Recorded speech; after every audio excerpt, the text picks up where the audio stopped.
Hey, what's up guys? Jay here. Welcome back to this SEO course. Now, this module, what we're going to cover is going to be keyword research. So, keyword research is one very important factor when it comes to search engine optimization because this part is essential for you to decide whether what content you'll be writing about, whether what pages are going to be ranking for certain keywords, and other stuff like that. So in this entire video, what I'm going to go through with you will be basically kind of the frameworks, the important metrics that we are looking at and other stuff like that. And then moving forward, what I'll be doing is I'll be going over behind the computer to show you how to actually do them. And I hope you enjoy this video. So let's get started. The first things first, what is keyword research? So keyword research is the process, by which you research popular search terms where people are typing into search engines like Google, and you include them strategically in your content so that your content appears higher on a search result engine page, which is a SERP. Now, long story short, if you want to know why is it important, it's basically you are matching demand, which is your audience, to supply, which is you. So that's as easy as it is. You are basically trying to find out what's the demand, and then you're matching them to the supply, which is in this case your business or your website, right? So that is keyword research for short. Okay, now why is it important? First of all, it increases your ROI for content. So working with many different clients over the years, one of the most common things that we see even until now, it's you publish content and you find your content is not getting any ROI in terms of traffic or in terms of sales or in terms of leads. So keyword research is very important because even before you decide to create a content, for example, a topic, right? You are essentially not praying that your content will do well, because when you do keyword research, it's going to tell you how many people are actually searching for this topic. And then when you create a topic that matches the demand, which is early on, like I mentioned about, you're matching your supply to the demand, right? Then the ROI for your content will increase. That ROI can be in terms of organic traffic, can be in terms of leads and revenue and other stuff like that. But that will basically increase your ROI for content, because if you are doing content, if you are producing content, you are either using two types of resources. The first one will be budget. So you're either paying somebody to write the content for you. That can be an in-house writer or can be an outsourced writer. Or if you are not paying somebody else to do it, you are writing it yourself, which is a second resource. You're spending time. So this will help you with the keyword research process. It will help you increase your ROI, because either the amount of time you're spending in to produce the content or the budget that you're spending to produce the content will let you gain a better result in terms of, like I mentioned earlier, like either ROI for traffic or ROI for revenue. Okay, so that's first, which is one of the most important points. The second one will be you can plan out your potential content. So instead of waiting, instead of figuring out what content you should be producing every single time when you're producing content, what you can do is during the keyword research process, you can basically map out what potential content you'll be producing. So whether that may be, and that depends on your business cadence. If you are looking to produce 4 content per month, you'll know exactly in the next month this is the 4 content we'll be targeting, and all these content have search demand and also market demand, because you have already done the keyword research phase, and you can kind of plan out even to 6 months or 1 year worth of content where you already know what pieces of content you'll be producing. So that helps you out to plan out your potential content, right? And the last thing is you can find out what successful competitors are doing. Now, when I mean successful competitors, I'm not talking about companies that they are doing well just by word of mouth, but usually when it comes to SEO, what we want to do is we want to find competitors that are doing well organically. All right, because there are some businesses that do well offline, but they don't actually do well online, right?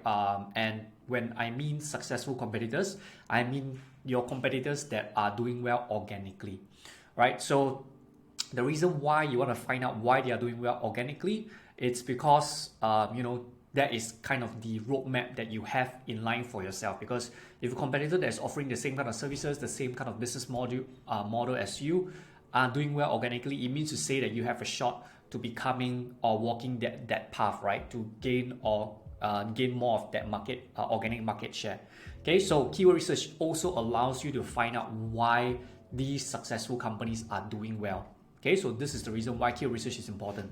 Now, before we get started, in order for you to do keyword research, you need keyword research tools. Okay, the reason why you need keyword research tools, it's because you want to match the potential idea that you have in your head with data. Okay, and keyword research tools provides you with that data. So, for example, if I think of a topic that might resonate with my audience, that might attract my audience, right? Essentially, what I have is just an opinion. Now, what you want to do is you want to take that opinion or take that keyword, okay, and you want to do a little bit of research to see whether if there are people searching for this specific search terms. If there are, then chances of you producing that content and getting traffic from it will be highly likely, as opposed to you just producing content and then hoping that your content gets traffic. Okay, so keyword research tools are meant for you to kind of determine whether your topic that you have in mind have any search demand or not. Okay, so when it comes to keyword research tools, there are two different types of tools. Number one is obviously free, and then the other one will be paid. So I'm going to go through some free alternatives with you. Okay, so the first one will be Google Keyword Planner. Now, all you have to do is just go over to Google, type in Google Keyword Planner, okay, and you obviously need to have a Google Ads account. And this is how the Google Ads Keyword Planner will look like. So essentially, for example, if I have a topic, let's say about the best business ideas, right? And then what you can do is just type it in this, and then you can click on Get Results, and this will show you the monthly searches. Okay, the monthly searches, whether people are searching for this, and then they have some other results here, but you can see they will show you the results of the monthly searches. Okay, so best business ideas, there are around 50 people searching for this on a monthly basis. So I know that there are a small group of people searching for this, so not too bad of a topic if I were to write it, because there are people searching for it. So the first one you can use for free is Google Keyword Planner. Now, do take note, if you notice all these terms, these are exact terms, okay? And chances are, if you don't have a Google Ads account and you are not running any ads, what's going to happen is you can create an account, you can go in and use their keyword planner, but what's going to happen is they're going to show you ranges. So instead of this exact figure, they're going to show you ranges from, say, for example, 1 to 10, or 10 to 100, or 100 to 1,000, or 1,000 to 10,000, and things like that. Okay? And this is just how they work. They will give you specific data like this only when you spend money on ads. Okay, so the moment you spend money on ads, they're going to give you the exact figures. So this is just how Google Ads work. Don't ask me why. I have no idea why. But yeah, if you want specific data, then you're going to have to spend a little bit of money on Google Ads. Okay, but this is a free option. But the free option will allow you to see the ranges. Okay, so that's the first, Google Keyword Planner. Next, what we will have is Uber Suggest. So again, Uber Suggest, just go over to Google, type in Uber Suggest. This is the tool that you'll see, right? So this is essentially a free tool. So for example, I'm going to use the same example here, best business ideas. Okay, and you obviously want to filter this to the specific demographic that you're targeting. So obviously for a Singapore business, you're going to filter this for Singapore, okay, and English most of the time, unless you're targeting specifically Chinese keywords. But if you're going to be searching for that, if you're researching for your target audience, always switch this to where your target audience are, right? And then what you want to do, you want to hit search. What's going to happen? It's going to give you some matrix about some data about this specific keyword, right? So while it's taking some time to load, you will see some matrix that keep appearing again and again, and later on I'll show you what is it and how to look at them and why it's important.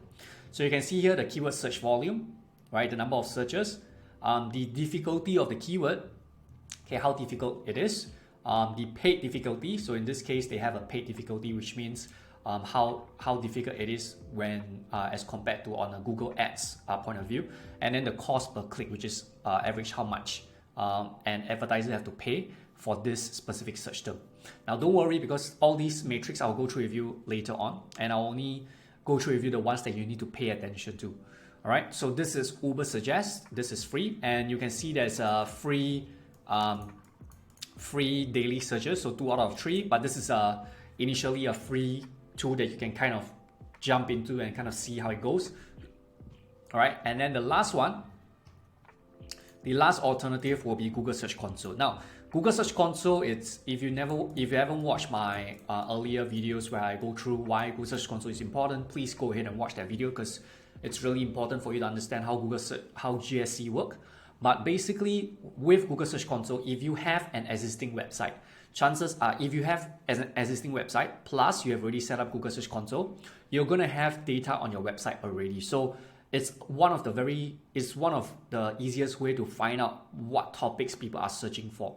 So for instance, all you have to do is just go to Google Search Console, and over here what you can do is you can go to performance, you can click performance, and when you come down here, this is going to show you all the queries, right? So you will see some queries, for example,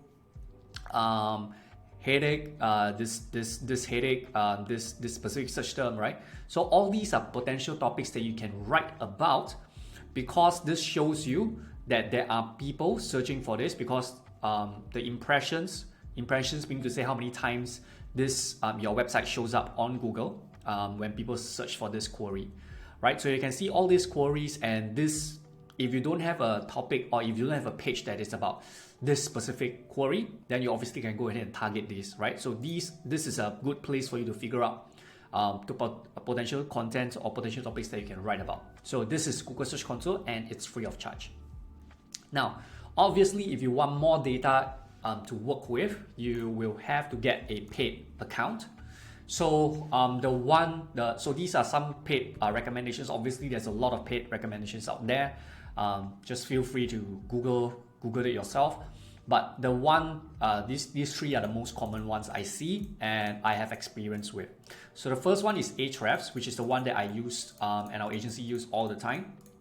Okay, so Ahrefs is basically, this is an example of the framework here. So you can see this kind of same similar matrix. What they give you is the keyword, what they give you is the keyword difficulty and the volume and other stuff like that, like the cost per click, right? And the cost per search and other stuff. Okay, so this is Ahrefs. This is my recommended because I use this on a daily basis. And then the next one will be SEMrush. So it's a similar tool like Ahrefs, and I'm not going to go through the details because essentially it's all the same thing, right? And then the other alternative will be Keyword Finder. So this is another tool that I've used previously, and all these metrics are good, but they essentially serve the same purpose. Okay, is to show you whether if your keyword or the topic that you have in mind, do they have a demand. Okay, so essentially all of them works the same way, and all you have to do is just pick one that you like the most in terms of the user interface and stuff like that, whether is it free or paid. Okay, now a short disclaimer or a short tip with all tools, all different kind of tools, especially with search, especially with keyword research tools, is you want to use them as a guide. You don't want to use them as a rule. Okay, so what do I mean? When you look at the search volume, right, for every individual, okay, I'm going to do this as an example. I'm going to open this up. Okay, and let's just say I search for best business ideas. So you can see Ahrefs is telling me there is 60 search volume, and then Uber Suggest is telling me there's 50, right? So there's different metrics on different tools. Now, the reason why I say you don't want to see them as a rule, because all tools, they are never 100% accurate. Okay, this means to say you don't have to look at them as this is the exact number that there are exactly 60 people searching for this on a monthly basis. Okay, and there is exactly 50 people searching for this on a monthly basis. The key here is to use them as a guide, not as a rule. Okay, because with all tools, even with Google Search Console and Google Analytics, there is no 100% data where they show you exactly how many people are searching for this on a monthly basis, right? Because chances are that it's not going to be 50, there could be like 55 or 54, for example, right? So use keyword research tools, in fact, use all tools as a guide, to let you understand more about the profile of the keyword, whether there's a chance of this keyword or this topic getting traffic for you, and never use them as a rule. Okay, so just keep in mind that you want to use them as a rule. And the reason why is because some of the times when you do keyword research, you will find that some keywords have actually very little search volume, right? Where it's probably saying like 0 to 10 searches per month. But if you write for this keyword and then you publish it, sometimes it gets over 100 traffic on a monthly basis, right? That could happen when the keyword says there's no search volume. And then there's also on the opposite end, there are also keywords that says that they have a lot of search volume, but when you publish that keyword, when you publish that piece of content out, it doesn't get that much organic traffic.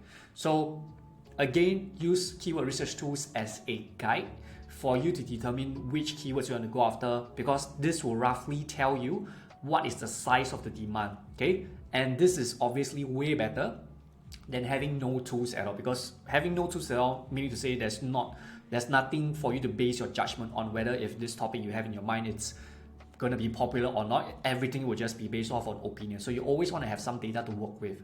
Okay, so this is for a tip with all tools, especially with search engine with keyword research tools. Okay, use them as a guide, not as a rule. Next up, so I'll be sharing with you some important keyword research metrics which you will find again and again, be it every single type of platform that you are going to choose. What they're going to show you is some of the main items here. Okay, so the basic ones they will keep appearing again and again will be, first of all, the search volume. Okay, so the keyword. Okay, the first one will be the keyword. So obviously the keyword will be this over here. So the exact search term that you are typing in. So this is the keyword. So you can see this is the keyword: Nike shoes, Adidas shoes, safety shoes, right? So this is, I think, pretty self-explanatory. This is the keyword, right, that people are searching, the search term. Okay, the second one that you will come across all the time, it's search volume. Okay, so if you go to so if you look at this tool here, you can see volume. Now, what does search volume means? Again, it's pretty self-explanatory. It means to say this is the average amount of people searching for this search term on a monthly basis. Okay, which means to say this gives you a rough idea of the potential people that your content can reach if you were to be ranking on page 1. Okay, so this is the average search term. Okay, like I mentioned, again, just take it as an average. This is not the exact. So obviously, if you see a search term that has higher volume as compared to a search term that has lower volume, right? Although this is not a rule that you have to follow, but this gives you an idea that this search term will probably bring in more traffic than this search term, right? Okay, so this is with search volume. Now, next up, keyword difficulty. So keyword difficulty, this metric changes from individual tools that you are using, but essentially they kind of have the same concept. It is to let you know how difficult this keyword is, okay, if you were to be choosing to go after this keyword. So this tells you how difficult it is for you to rank for this keyword. Okay, and this is based off on a bunch of different metrics. Every tool have a algorithm or have a formula where they calculate how difficult it is.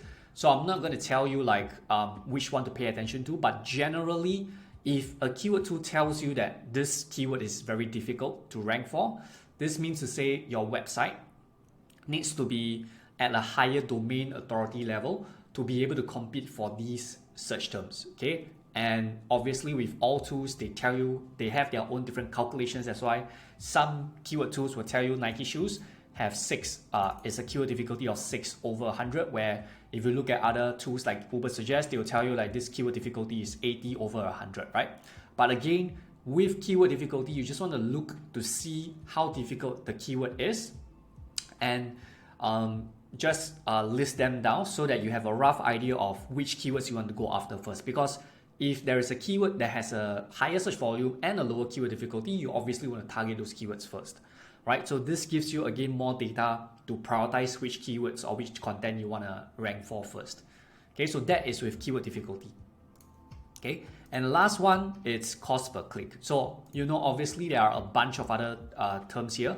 And like I mentioned, with every different keyword research tools, there are different metrics that they will show you. But essentially what I do, I only look at this for, okay, most of the time, 90% of the time, I only look at this for, because these four are, I think is the most important, okay? So cost per click is essentially telling you how much this keyword is worth, okay? So if you are not sure what cost per click is, it's basically how much Google advertisers, so people who are paying for Google ads, how much they are paying for this keyword. Okay, so for example, this is telling you that Nike shoes, on average, advertisers are paying 40 cents per click.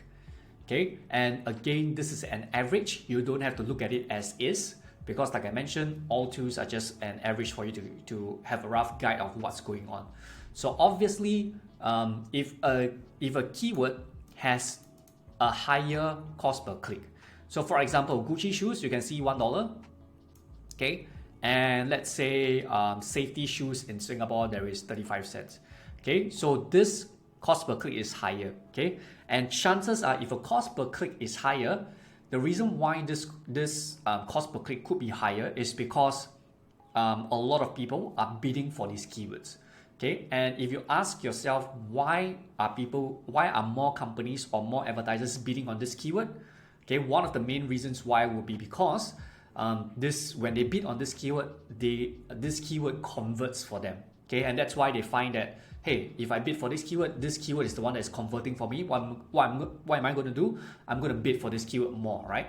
And essentially, when more companies are doing that, or when more people are doing that, the cost per click will go up, because now the demand, it's better, it's more for this keyword. And if there is more demand for this keyword, then the cost per click will eventually go up. So this cost per click essentially tells us how valuable this specific keyword is. Okay, so usually keywords that are very expensive tends to convert more better in a way, not for 100% or not 100%, but most of the time it's like that. So essentially, cost per click tells you whether if the keyword that you're trying to target, whether it's valuable or not. Now, obviously, all the keywords you're trying to target, you want to make sure that they are valuable in your for your company or for your market. But cost per click will allow you to differentiate which keywords are more commercial in a way. Where if you write a topic about this keyword and it has a higher cost per click, chances are this piece of content or the keyword that you're going after highly likely will convert into a paying customer for you. That's why the cost per click is slightly higher, right? Again, not 100% of the time, most of the time it's like that. So that is for the basics of keyword research matrix. So you come across this again and again: the keyword search terms, the search volume, the keyword difficulty, and the cost per click. Okay. Now, next thing I'm going to go through with you is slightly more advanced.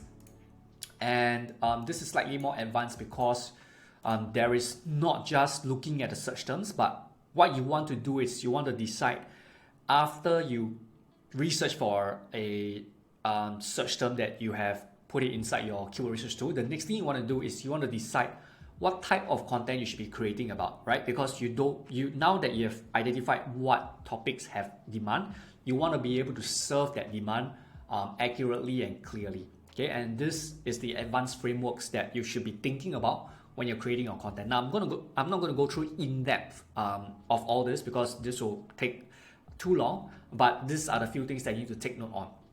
Okay, the first thing first is you need to take note on what's the searcher's intention. Okay, so when somebody is typing in that specific search term, for example, okay, the earlier example that I gave, when somebody types in business ideas, best business ideas. Okay, the question you need to ask yourself is, what is their intention? Why are they typing in this keyword? What are they looking for? Right? So in this case, this is pretty straightforward. When I type in best business ideas, I'm looking for the best business ideas. Right? So this is very, very important, because if you understand searcher's intention, what you need to do is you then need to match your page to the searcher's intention. So this creates a flow where a searcher is searching for something and land on your page that gives them exactly what they want. Usually companies, what they do is they produce a content where they go after the keyword with demand, but the type of content that they are producing doesn't match the searcher's intention. That's why even if your page is ranking well, people hop onto your page, look through your page, and it's not what they want, they click back and then they go to your competitors, and that's not what you want eventually. Okay, so that's why this specific section is important, searcher's intention. Now, you can clarify searcher's intention with a little bit more help with these two frameworks. Number one, it's buyer journey. Okay, so you always want to know where your specific buyer is in terms of their journey. So usually at the start, there are three different groups of buyer journey, right? The first one will be TOFU, which is top of the funnel. So imagine if there is a funnel. Okay, imagine if there is a funnel. Okay, this is the top. Okay, this is the middle. Okay, and this is the bottom. So obviously people who are bottom of the funnel are ready to be converted, right? Where top of the funnel, they are not so much ready to convert yet. So this is what I mean by top of the funnel, middle of the funnel, and bottom of the funnel. Okay, so usually for top of the funnel buyer journey, what happens is when a person is in the top of the funnel, usually what they are doing is they are kind of researching and researching for stuff, right? So they are usually in the top of the funnel looking for information, right? And when they are in the middle of the funnel where they have already looked for the information that they want, they are now at a stage of trying to find out which solutions or which products fits them the best. And that's why in the middle, they are in the middle right now. And then at the end of the funnel, which is at the bottom of the funnel, they are ready to purchase. They have already found a product or a solution that they want, and they are ready to purchase. That's why it's crucial for you to understand where this potential customer is at when they search for this keyword. Because the type of content you need to give them will be very different. If they are at the top of the funnel, usually you have to give them informational type of content, right? So instead of producing a content for, a service, for example, or a product, you want to basically, instead of writing or producing pages for, let's say, you're selling a product or a service, instead of a sales page, you need to be writing informational content where it's kind of like a guide or resources or tips, tricks and stuff like that, where it's everything about that piece of content is informational. You don't want to sell them, you just want to educate them, right? Because they are in the top of the funnel. Now, if they move down towards the bottom of the funnel, okay, this is in the investigational mode, where they are kind of deciding whether they are kind of deciding what solutions there are in the market or what products there are in the market, right? They are kind of looking around, they are kind of investigating, right? And that's why they fall under this investigational type of content. Okay, and last but not least, when they have done with that, then they move down to the bottom of the funnel, and this usually means to say you can then create a content or a page that is specifically very, very transactional like. Okay, which means to say, for example, if the keyword, later on I'll show you some examples here, but this basically means to say that they are the search terms that they're typing in, highly likely they are ready to purchase. Okay, and last but not least is navigational. So navigational will mean to say they probably know about your a specific brand, and they are just typing in navigational search terms to go to a certain page that they already know or a brand that they already know about. And these are usually navigational purposes, and later on I'll share with you some examples as well. So next one will be awareness level. So awareness level, again, I'm not going to touch on much about this, but you also need to pay attention to the awareness level of the potential searcher. Okay, you need to know whether they are problem aware, solution aware, product aware, or are they most aware. Okay, and don't worry, I will share with you more in detail. So this is with regards to the search intention. So if you are searching for a keyword and you find a keyword during your keyword research phase, and you see a keyword like what to wear for running, right? So this is a shoes example. I'm using shoes as an example. So if somebody is searching for information around, let's say, running, right? This type of keyword will mean to say they are looking for information about what to wear for running, right? So if you are targeting this keyword, what type of content should you be producing? Right, you should be producing content that is informational, right? It's not selling them in any sort of way. It's just very basic information or guide on what to wear for running, and then you give them some tips about what to wear, why you want to wear them and stuff like that, right? Everything is about educational. So the last thing you want to do is, if you want to go after this keyword and you write a page about the best type of running shoes or the best Nike running shoes, because the person doesn't even know if running shoes are an option for them, right? They just want to know what to wear when they are running, right? Could they be wearing obviously running shoes? Again, I'm trying to make the example as simple, as clear as much as possible. But again, you just want to make sure that Adidas, is that how it's spelled? Yeah. So you just want to make sure that when you're researching for keywords that have informational intent, you don't want to create a page that is very transactional, right? So you need to match the searcher's intention. So next up, once, let's say for example, if I type on Google on what to wear for running shoes, I'm looking for information, right? What do I wear for running?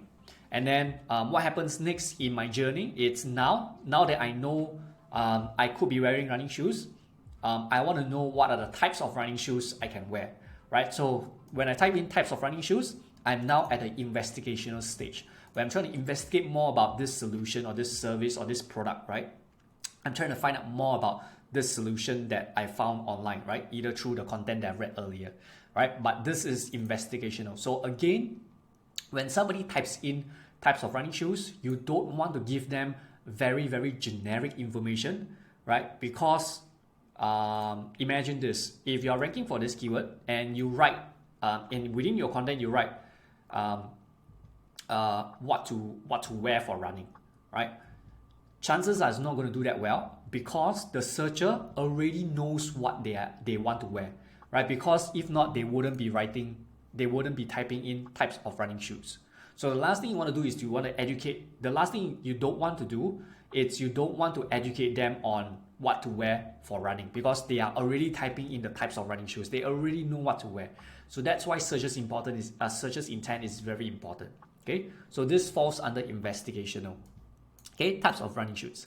Now, after I've searched on the types of running shoes and other investigational terms, now I'm ready to purchase a running shoe, right? So what do I do next? I go over to Google and I type in buy running shoes or the best running shoes, right? Because I'm ready to purchase. I already know the types of running shoes.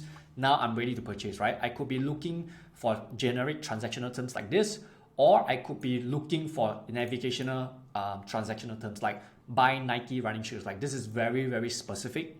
Okay, so this falls under the bottom of the funnel. So you can see when somebody is searching for buy running shoes, they are ready to purchase, right? So, excuse me. So the last thing you want to do is, again, you don't want to be producing a content that educates them about, what are the types of running shoes. When the keyword is buy running shoes, they are ready to purchase. You want to give them the prices. You want to give them to see if there's any discounts. You want to give them basically a category of running shoes where they can purchase and stuff like that. The last thing you want to do is you want to educate them on, what to wear for running, for example, because that will not match the searcher's intention. So that's for transactional. Now, navigational keywords are usually to do with brand-related stuff or platform-related stuff. So, for example, buying Nike running shoes, right?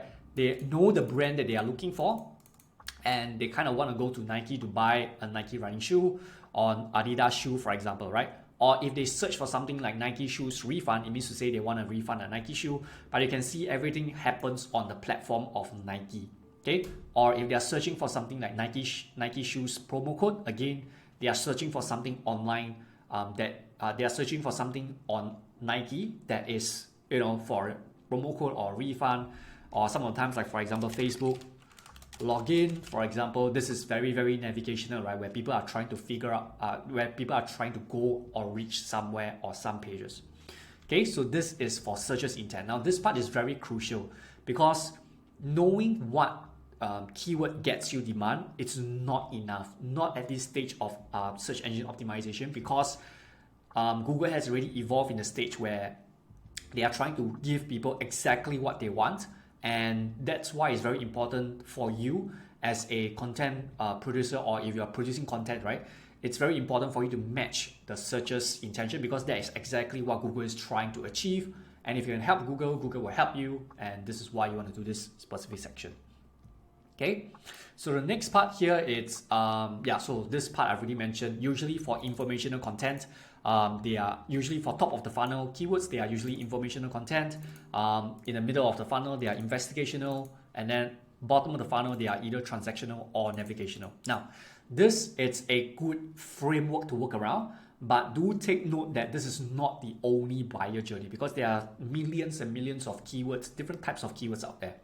There could be keywords that is a mixture of both, okay? Like it could be a mixture of informational and investigational, or it could be a mixture of investigational and transactional. And the cool thing about working with data or working on search, right? Working with customer psychology and stuff like that, the thing is, there's always something new. So now this buyer journey is as of, I only have 4 right now, for example, and most of the marketers are using a framework like this. But chances are there will be terms that doesn't fit into any buyer journey, and this could be entirely new. This could be a new category of its own, and that's the beauty of keyword research and understanding how searchers are behaving, right? Because there could be something new. So these 4 are not the only 4, because there will be search terms where you kind of cannot fit into any of these 4, and that's where you have to do some critical thinking and maybe come up with a category of your own. The main thing here is you want to serve your audience the best way that you can with the content that you're producing. Okay, so a little tip for you. Next thing I want to briefly touch on is the awareness level. So again, now that we have known, for example, what type of content we should be producing, whether if it's informational or investigational or transactional, one way of how you can get your pages to do well for you, okay, it's knowing the awareness level of the potential searcher. Yeah.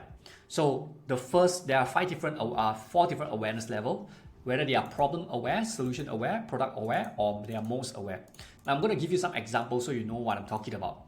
So when a person is problem aware, they know the problem, but they don't know the solution.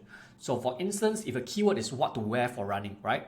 They know what problem they have. They don't know what to wear for running, okay? But they don't know the solution. So in this case, what you want to do over here is you want to provide them solutions that will be able to solve their problem, okay? So if you are ranking for a keyword like this, okay, they are problem aware. They know the problem, they don't know the solution. So you don't want to sell them which running shoes is the best, right? Because they only want to know the solution. They don't even know running shoes could be a solution. So what you want to do is you want to list down a list of solutions for them, right? What to wear for running. So you can put down running shoes. Obviously, you can put down I don't know what other kind of shoes, but you basically want to show them the solutions that you can think of that will help them solve the problem. Now, in the next stage is solution aware. When a person is solution aware, they know the solution, but they don't know how this product works for them.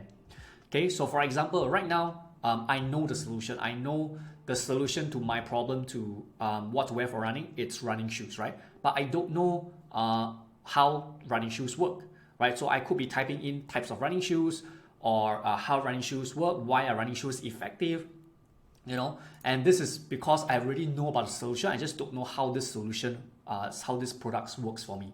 So when a person is in this stage, what you want to do is you need to let them know how this specific solution solve their problem. Okay, so earlier on you're telling them all the different solutions. The next stage you want to let them know is how this solution helps them solve their problem. Okay, and this is solution aware. Next part is product aware. So now that they know how this product works, okay, they don't know if this product is the best. So in this stage, for example, if somebody is searching for best running shoes, chances are they already know what to wear when they are running. Okay, chances are they already searched for the different types of running shoes. Why is running shoe beneficial? They are now just looking at the best running shoes. Okay, they know the product but they don't know which product is the best, or that specific product is the best. Okay, and when a person is product aware, what you want to do is you want to sell them on why this specific product is the best. So earlier on, you're trying to sell them why this solution works or why this product works. Now, when a person is product aware, you're trying to sell them why this specific product works. Okay, if that makes sense. So when somebody is searching for best running shoes, or the best Nike running shoes, or other stuff like that. They already know the product, so you don't have to educate them on what are the different types of running shoes and other stuff like that. You just need to let them know why this specific product is the best, or why this specific service is the best. Okay, and then the next one will be obviously the most aware. So when a person is most aware, they know this product is the best. Okay, they know that, for example, Nike shoes is the best, right? And sorry, so I should change this, Nike shoes promo code, right? So they know that Nike shoes are the best, right? They know that, but they don't know if this is the best offer or deal they can get. So usually the search terms will be around that specific brand or that specific service, right? Where it's very, very targeted. So for example, if they are searching for buy Nike shoes, they already know running shoes are what is their solution to their problem. They already know the kind of running shoes they need to buy, okay? And they also know the specific brand they need to buy, right? So this is very, very aware, okay? And when people are most aware, what you need to do on your page is to show them an offer or a deal so that they can catch it, because now they don't have to know about the product. They know that this product is the best already. They just need to know if it's a best offer or deal they can get, okay? And then if somebody's searching for obviously Nike shoes promo code, obviously they are at the most aware stage where they are just looking for, they know the exact brand. They also know the exact product or solution. They are just looking for the best deals, okay? So the reason why, again, you want to know this awareness level is because then you know how to arrange your content on that specific page so that you are speaking to them at where they are at, right? So that the content that you are producing is very, very relevant to them. So that is essentially for awareness level. So next, I'm gonna go through with you strategies, and basically there's only two strategies that I like to use. Not two strategies, but two main ways of how we do keyword research. Number one is for existing pages. So if you have existing pages that doesn't have any keyword, I'm going to show you how to actually look for potential keywords that your page has, and then how to map it. Okay, so that is for keyword research for existing pages, and then as well as keyword research for new pages. So if you want to create new pages that brings in traffic and other stuff like that, that will be for keyword research for new pages. Okay, so what's next? Next thing is the next video I'll be going through with you will be on existing pages. So I'm going to show you exactly how to look at some of the pages that you already have and determine whether there's a chance for you to go after a keyword. So basically what we would do if you are researching for a new page, we kind of like reversing it, because now you have already published your content. We are trying to do a kind of a reverse way where your content has already been published. We are trying to find out a keyword and we can map it, right? Whereas for new pages, it will be keyword research and then creating new content. Okay, so in the next video, I'll be going through the existing pages video. So I hope you enjoy what you see here. If you like what you see, please feel free to like, subscribe, so that whenever I publish a new video or whenever I upload any videos like this, you'll get notified. And whenever I go live, you'll be notified as well, so that if you have any questions, I'll be happy to answer them, and at the same time learn from you guys as well. So that's all. Thank you so much for watching this video. Till then, stay safe, take care, and I'll see you in the next video. Cheers.